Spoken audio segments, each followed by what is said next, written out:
हमरा दिमाग पे वो घटना के इतना सदमा भर रहे कि हमरा के कंट्रोल करे खातिर डॉक्टर के बार बार हमके नींद के इंजेक्शन देवे के पड़े। ठीक भइला के बाद हमरा के अकेला छोड़ल उचित ना रहे, यही से डॉक्टर लोग हमरा के बालिका गृह भेज देले।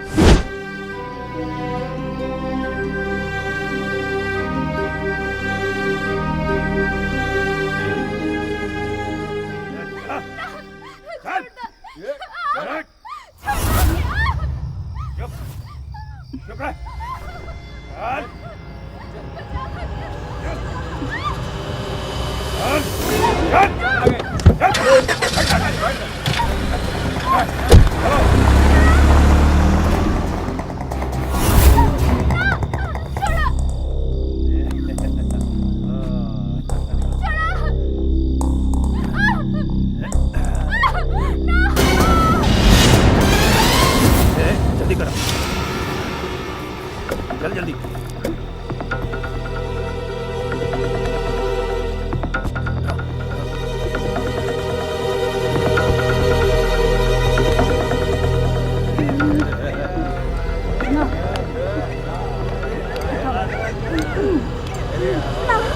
इतना महिला के बाद भी खुदा के रहम ना आइल और एगो भेड़िया की नजर हमरा पे पड़ गई।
नेताजी का कहत बानी? अब फड़फड़ाए हैं तो इसका मतलब ई तो नहीं कि गड़ही में नाक डुबाएंगे। अरे महाराज, कीचड़ में कमल है। सब हमारे कर्ता धर्ता हैं, बस हमको सेवा का मौका दीजिए। तो ठीक है, आज रात को बिस्तर पर खिला दीजिए कमल। खिला देते हैं, बाकी कीचड़ हटवा के। चलिए।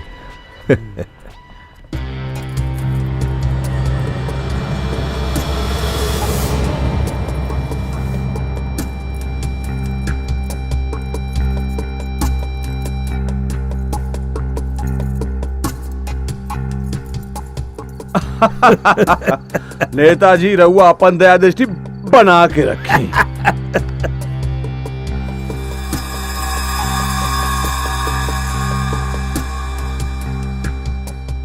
गज्जब